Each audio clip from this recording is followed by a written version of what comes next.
And then we'll take a little walk down to our Abuela waterfall, and you'll get to see this area that we've reforested, the cattle grass that's still there that all of this once was, and go up to the San Salvador Triangle, which is our little town center where we're working to bridge some of the wisdom of our indigenous ancestors, our permaculture educators, and the elders of our local community. We come together to do the resourcery, our recycling and education, and then the gray water filtration to protect and clean up our waterways.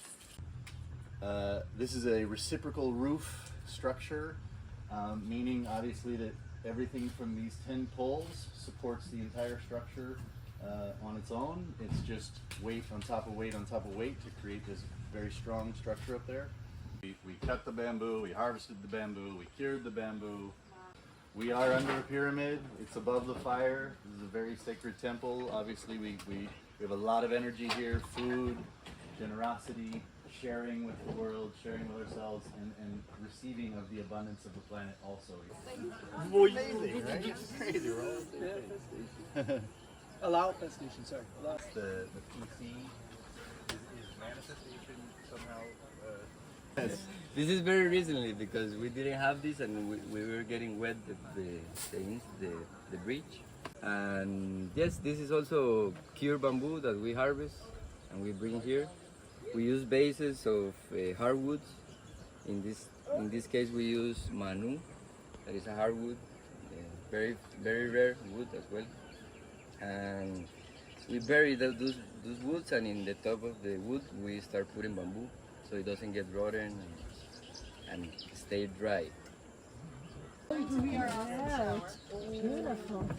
This is a view, a pooper with a view. It does look like a masterpiece, doesn't it? You did? Beautiful. Congratulations. Well done, It's really artistic brother. wonderful. This was the first test of what can we build that's this big with as little material as possible. And I just think it's so beautiful in its simplicity. But we learned very quickly that we were a little too short on this and this for the roof. So this one has a meter more overhang on every direction. Right. These platforms are the coolest places. Like this, the breeze that comes up through here. This anytime, heat of day, you can sit here and feel comfortable and cool.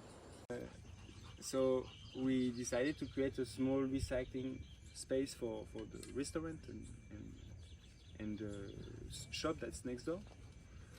And it shows us really quickly that our community, people coming from outside and also locals, there's really a need for recycling. So this project, the idea is that we bring a system that is already a bit more organized, and we will try to help people to install a system at home. So there is different bags and there's some information, because this can be an example for the next pueblo or the next little place where every little community like this need to organize themselves for this, so they take responsibility for it, because so many times we send things away and we have no idea where it goes. So I think it's really important for all of us, also for our energetic, not to things away. Otherwise, we're not knowing where it goes. This is the place where for now we've been receiving the things. When people arrive, we have a space where we put a plastic on the ground, like this plastic, and they put their bag, and then we go through it. Here we have a pile of soft plastic that come from Up West, that is the little restaurant. It's not all clean plastic. So what do we do with half clean plastic? For now, I think the best is to store it, and the best way to store it is to compact it. And this is a machine that is a manual machine where you put two big bags like this, full of soft plastic, and you compact them into one block, and you can make a seat from it. But if it's only clean and dry plastic, it can be a really nice bench, or you can use it for building structures, even with cement. It's called Ubuntu blocks. So we encourage everyone to clean their plastic and bring it clean, so that then they can do their own block and take it at home, and they make their own bench from their own plastic. And then we make a cover, and it's really nice, you know, it looks nice. Just a simple structure where we're gonna put all our types of paper, and it's gonna make a compost that we won't use this for put on our veggies or in our garden, but this compost after 1 year or 2 years, especially if we activate it with fungus or other things, microbes, after 2 years it's black dirt, and then we can feed it to bamboo plants or like trees that are wood for wood. What we're doing is basically capturing the gray water, which is defined probably in our terms as just the kitchen sink, the washing machine, the shower, any other outside sinks, and not the gutters in that system. But we're capturing that water that has food and soaps and other particles in it, instead of what is common in most houses in every neighborhood of Costa Rica that I've seen, is it just goes out a pipe onto the ground right out their house. So we're capturing those waters, and we go in and we make designs for the property. We look where the water's flowing already. One of the principles that we're trying to work with is keeping the water that we capture free of the rainwater, so it's not like diluting the process and washing it away. We come in and we scrape everything down, and we discover this has been going on for a long time. So one of the things that we're dealing with now is trying to clean up the yards a little bit, get the plastic. Luckily we have a somewhat functioning recycling center here, so we're separating things, and we're cleaning up the yards as we are hopefully cleaning up the water. Trough that looks like a nice little sidewalk here is actually diverting the rainwater from this house and all this hillside from going in what our trench here in the middle is where we're actually shooting this captured water. So this is, it doubles in many forms as a nice access way for walking through their nicely newly landscaped yard to maintain their nicely newly planted yard. And so it also doubles as, this is where when it rains really hard, the water is going to go down in this trench and not go into our drainage here. And then we've funneled it off into the road, and we try and slow it down before it goes into the water. So that's just clean rainwater. This actually was a ditch of garbage that we cleaned out. It was, I can't even say, 40 years of stuff, of battery, everything you can imagine. And it's ugly, dangerous, gross work, but it's so rewarding to be able to pull that stuff out of there and say, you're not going back, you know? Planted fruit trees with the syntropic way, because we want to promote this type of agriculture, and really like what the best way. And right next to the street, it's gonna grow, and these things they're gonna evolve, and everyone will see this like the system happening and growing. 4-wheel drive town. You got food! We got food! It's blessing. Yeah, so it's got a highly nervous reaction. When you touch When you touch it, it goes to sleep. It goes That's to why sleep it's when called it dormir. yeah, To sleep. to sleep.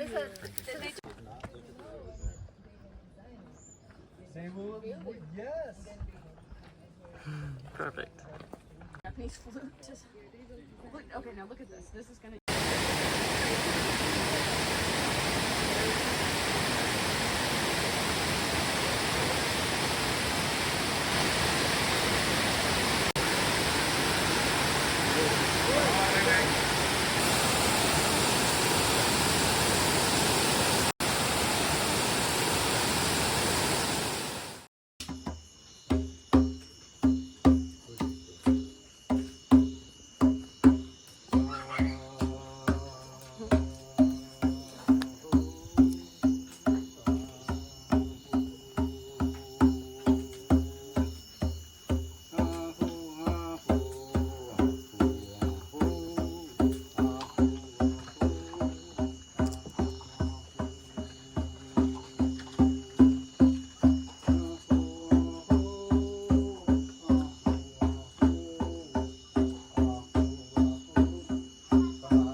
This is the kitchen area slash hangout area slash up those stairs is another meeting room up top. Let's have a look at how wonderfully this has been built using bamboo on the land. Kitchen garden out the back, and those doors back here are the food storerooms so the animals can't get them. And then up beyond there you can see the start of a circle, the fire. And then beyond that is a little sign that takes you down to the cabins that are below. There's also cabins up behind.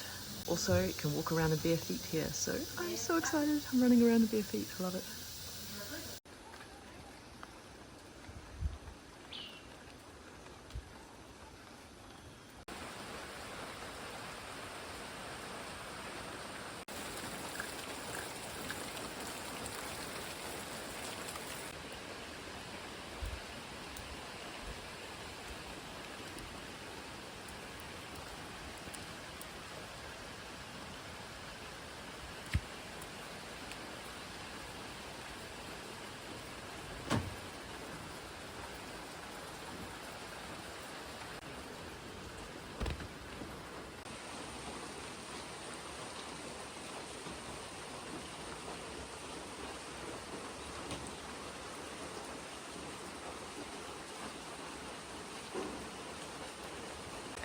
So you can see here, these are dirty socks.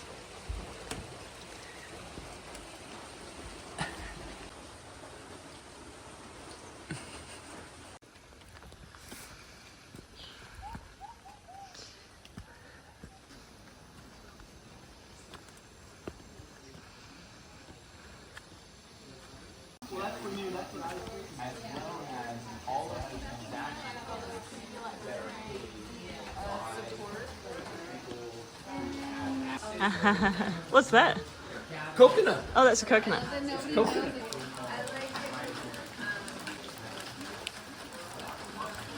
Yeah, I was gonna say, take a picture. We're gonna take a picture. Ooh, that's very vaginal, isn't it? Stick your finger in there. There's coconut pour.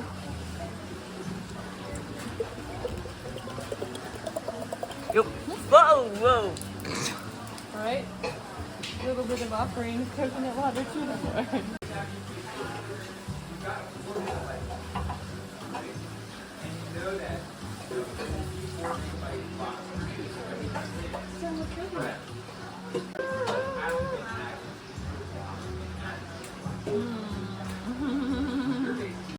Even though it's still only costing $50,000, it dilutes the computing power of everybody.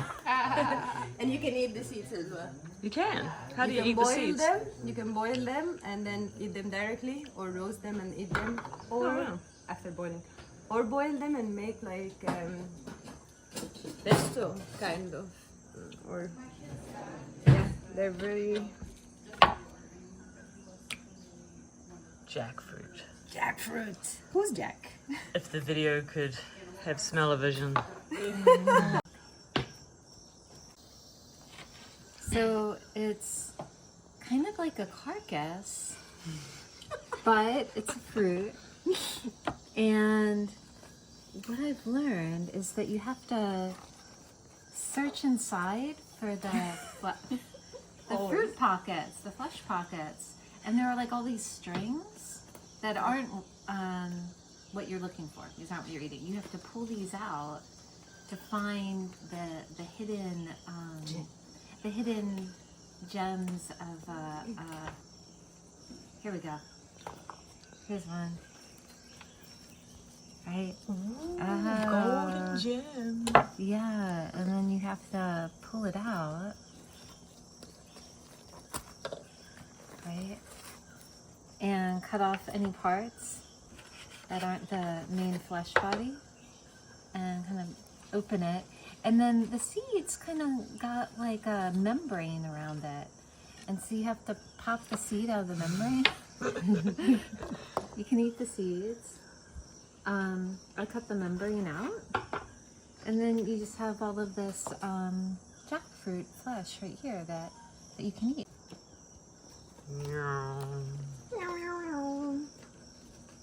Jackfruit.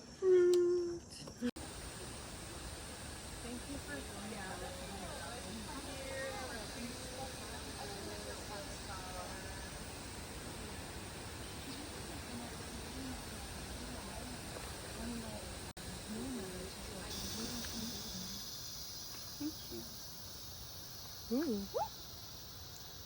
Sound you want to talk?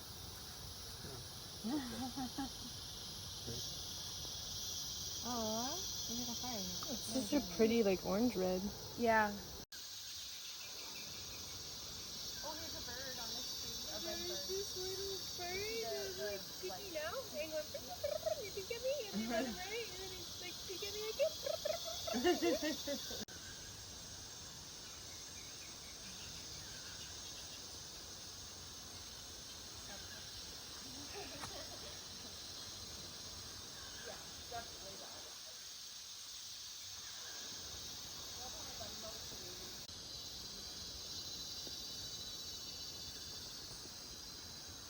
This is all ayahuasca. This was planted here many years ago, and I didn't realize how invasive it can be. So this full, oh, you're on the ant. This whole swath is all aya. Can I go in there and touch it? Right, this one right here. Someone must have been looking because they called my attention to it.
May all the lands that we come from be as abundant as this one in times of the future.